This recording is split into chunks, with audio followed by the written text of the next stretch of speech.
ጤና ይስጥልን አድማጮች፣ ይህ አዋዜ ልዩ ላልሰማችሁ ነው። ከመረጃዎቹ ጋር አብርሃም መኳንንት ነኝ። በካናዳ በየመጠጥ ቤቶችና መዝናኛ ስፍራዎች በሚፈጠሩ ጸቦች ሕይወታቸውን የሚያጡ ሀበሾች ቁጥር እየጨመረ ነው ተብሏል።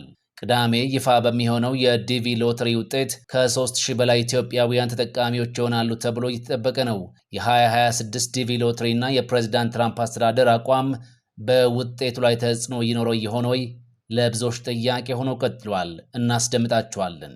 የአዲስ አበባ ከተማ አስተዳደር ገቢዎች ቢሮ በ9 ወራት ገቢ በመሰብሰብ ባደረግኩት ጥረት ከእቅዴ 98 ከመቶውን አሳክቻለሁ ብሏል። ቢሮው ከመጪው በጀት ዓመት ጀምሮ የሚያስገድድ ሕግንም ወደ ስራ አስገብቷል። ምንድነው? ታደምጡታላችሁ። እናት ባንክ ጾታዊ ጥቃት ለደረሰባቸው ሴቶች ያለ ማስታወቂያና ውድድር ስራ እንዲቀጠሩ እያደረገ መሆኑን ይፋ አድርጓል። ከተደጋጋሚ የግድያ ሙከራ የተረፉትን ፕሬዝዳንት ኢብራሂም ትራውሬን ለመግደል በፍጹም አትሞክሩ ሲሉ የሀገሪቱ ዜጋዎች ለምዕራብ ሀገራት መልእክት አስተላልፈዋል። ሁሉንም ጉዳዮች በዝርዝር እናስደምጣቸዋለን። አብራችሁን ቆዩ። በካናዳ ካልጋሪ ከተማ በመጠጥ ቤቶች በሚነሱ ጸቦች የሚገዳደሉ ሀበሾች ቁጥር እየጨመረ ነው ተብሏል። የሀበሻ ኮሚኒቲዎች ማለትም ኢትዮጵያውያንና ኤርትራውያን በመጠጥ ቤቶች በሚነሱ ጸቦች በመሳሪያ በስለትና በቢራ ጠርሙስ በመደባደብ እየተገዳደሉ መሆናቸውን በተለያዩ የዜና ዘገባዎች እየሰማን ነው። በካናዳ ካልጋሪ ከተማ ብቻ በ2 ዓመት ጊዜ ውስጥ በጸብ ምክንያት ወደ 5 የሚደርሱ ኢትዮጵያውያንና ኤርትራውያን ሕይወታቸውን አጥተዋልም ተብሏል። ሰሞኑም ከ2 ዓመት በላይ ፈጅቷል በተባለ የፍርድ ሂደት በተመሳሳይ መንገድ የሰው ሕይወት እንዲጠፋ ያደረገው ኤርትራዊ ግለሰብ በ8 ዓመት እስራት መቀጣቱ ተነግሯል። እንደነዚህ አይነት ግድያዎች ተደጋግመው እየተከሰቱ እንደሆነና ትምህርትም እየተወሰደባቸው እንዳልሆነ ነው በስፋት እየተነገረ ያለው። ኢትዮጵያውያን ሆኑም ኤርትራውያን በየመጠጥ ቤቱ በየፑል ቤቱና መሰል መዝናኛ ስፍራዎች በሚፈጠሩ ጸቦች ምክንያትም ሕይወታቸውን እያጡ ነው ተብሏል። ቅዳሜ ይፋ በሚሆነው የዲቪ ሎተሪ ውጤት ከ3000 በላይ ኢትዮጵያውያን ተጠቃሚዎች ይሆናሉ ተብሎ እየተጠበቀ ነው። የአሜሪካ የዲቪ ሎተሪ 2026 አሸናፊዎች ቅዳሜ ይፋ ይደረጋሉ ተብሏል።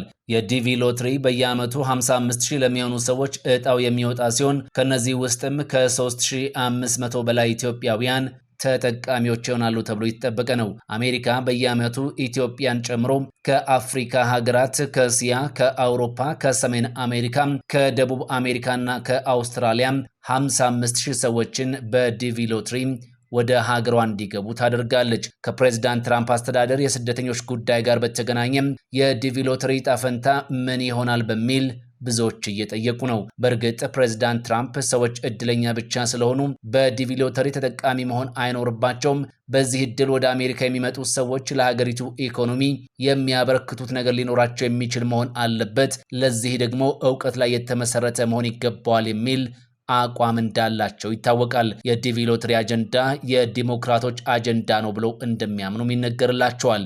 ይህ የእሳቸው አቋም ግን ቅዳሜ ይፋ በሚደረገው የዲቪ ሎተሪ ውጤት ላይ ተጽዕኖ እንደማይኖረው ይጠበቃል።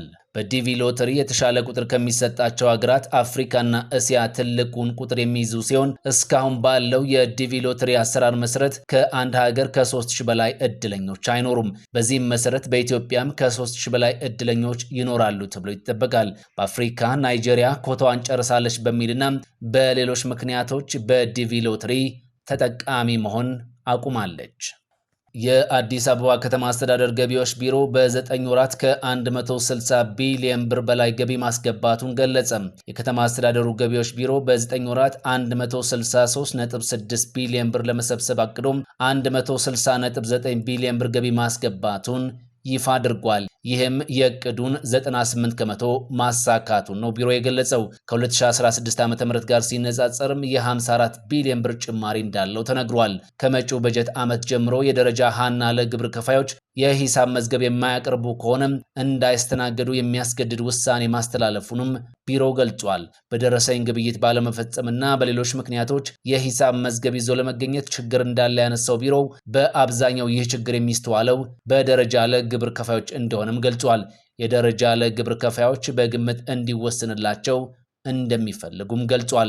ከሚቀጥለው በጀት ዓመት ማለትም ከሐምሌ 1 ጀምሮ የሂሳብ መዝገብ ይዘው የማይገኙ ነጋዴዎች እንደማይስተናገዱ ነው ቢሮው ከወዲሁ ይፋ ያደረገው። ይህ መደረጉም አላግባብ ግብር እንድንከፍል ተደርገናል የሚሉ ቅሬታዎችን ለመለየት እንደሚያግዝ ገልጿል። በሌላ በኩል በ2017 በጀት ዓመት 9 ወራት ውስጥ በተለያዩ የገቢ አሰባሰብ ጥፋቶች ምክንያት በ12203 ግብር ከፋዮች ላይ አስተዳደራዊ እርምጃ መውሰዱንም ገልጿል። ከነዚህ ውስጥም ደረሰኝ ከየት እንዳመጡ የማይታወቁና ሲቆርጡ የተገኙ 415 ግብር ከፋዮች በሕግ ተጠያቂ መደረጋቸውን ገልጿል። በአዲስ አበባ ከተማ 99476 ያህል የሽያጭ መመዝገቢያ ማሽኖች ካሏቸው የደረጃ ሀና ለግብር ከፋዮች ውስጥም 11733 ያህሉ ደረሰኝ ባለመቆረጣቸው ቅጣት እንደተጣለባቸው ታውቋል። ቢሮው ገቢ የመሰብሰብ አቅሙን ለማሳደግ አዳዲስ አሰራሮችን ወደ ስራ ማስገባቱን አስታውቋል። በዚህ ሰዓት የደሞዝ ግብር ከፋዮች ቁጥር 49000 ደርሷል የተባለ ሲሆን ባለፈው ዓመት ከ20000 አይበልጡም ነበር ተብሏል። እናት ባንክ ጾታዊ ጥቃት ለደረሰባቸው ሴቶች ያለ ማስታወቂያና ውድድር ስራ እንዲቀጠሩ እያደረገ መሆኑን ገለጸ። እናት ባንክ ጾታዊ ጥቃት የደረሰባቸውን ሴቶች የማብቃት ስራ ላይ ከተሰማሩ ድርጅቶች ጋር በመሆን ነው ይህንን እያደረኩ ያለሁት ብሏል። ባንኩ የሴቶችን ኢኮኖሚያዊ አቅም ለማሳደግ እየሰራ ካለው ስራ በተጨማሪም ጾታዊ ጥቃት ለደረሰባቸው ሴቶች ያለምንም ማስታወቂያና ውድድር የስራ ዕድል እንዲያገኙ እያደረገ መሆኑን የባንኩ ኮርፖሬት አገልግሎት ምክትል ፕሬዝዳንት ወይዘሮ ገነት ሀጎስ ገልጿል። ከዚህ በተጨማሪም የትምህርት ሂደታቸውን ያሻሻሉ ሴቶችን በስልጠናቸው መሰረት አግባብነት ባለው የሥራ መደብ ላይ እንዲመደቡ እያደረገ እንደሆነም ተነግሯል። እናት ባንክ በትላንትናው ዕለት ለሁለተኛ ጊዜ ለእናቴና የዓመቱ ድንቅ እናት በሚል የሥነ ጽሑፍ ውድድር አዘጋጅቶም ነበር።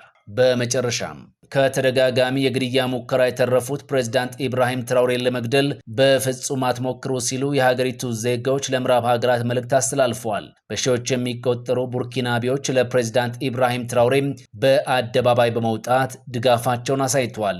ላለፉት 2 ዓመታት ለ20 ያህል ጊዜ የመግደል ኢላማ ውስጥ ገብተው የተረፉት ፕሬዝዳንት ኢብራሂም ትራውሬን መግደል አይቻልም ሲሉ የቡርኪናቤ ዜጋዎች በሀገሪቱ ዋና ከተማ ኡጋዱጉ ድምጻቸውን አሰምተዋል። በዚህ ወር ላይ የዩናይትድ ስቴትስ የአፍሪካ ጦር መሪ የሆኑ አንድ ጀነራል ፕሬዝዳንት ኢብራሂም ትራውሬ የቡርኪና ፋሶን ሀብት ለሕዝብ ጥቅም ከመዋል ይልቅ ለወታደራዊ ኃይል ብቻ እያዋሉት ይገኛሉ ሲል ትችት አቅርቦ ነበር። ፕሬዝዳንቱን ለመደገፍ በተዘጋጀው ሰልፍ ላይ የጦር ጀነራሉን አስተያየት ቡርኪናቤዎች ተቃውመውታል። ቡርኪና ፋሶ የማንም ሀገር ተቃራኒ አይደለችም፣ ነገር ግን ሀብታችንን እንደ ከዚህ ቀደሙ እንዳሻቸው ለማድረግ የሚጥሩ ሀገራትን ግን የምንታገስበት ዘመን አብቅቷል የሚሉ መፈክሮችን አሰምተዋል። የምዕራብ ሀገራት ፕሬዝዳንት ኢብራሂም ትራውሬን ለማስገደልና ለማስወገድ ካሰቡ ህዝቡ በህይወት እያለ ይህንን ማሳካት አይችሉም። ቅድሚያ እኛን መጨረስ ይጠበቅባቸዋል። የ1987ቱ የቶማስ ሳንካራ ግድያም ዳግም በትራውሬ ላይ አይሆንም። ፕሬዝዳንታችንን ለመከላከል የትኛውንም መንገድ እንጠቀማለን ብለዋል ሰልፈኞቹ። የፕሬዝዳንት ኢብራሂም ትራውሬ ሽግግር መንግስት በ2022 ነበር በመፈንቅለ መንግስት ወደ ስልጣን የመጣው።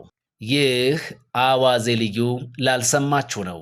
ፈጣን ያልተሰሙ መረጃዎችንና ትኩስ የኪነ ጥበብ ዜናዎችን ለማግኘት የቁም ነገር ሚዲያ የዩቲዩብ ቻናልን በመቀላቀል ቤተሰብ የሆኑ ቻናላችንን ሰብስክራይብ ያድርጉ። በቲክቶክም አለን። ቁም ነገር ሚዲያ ኦፊሻል ብለው ይከተሉን።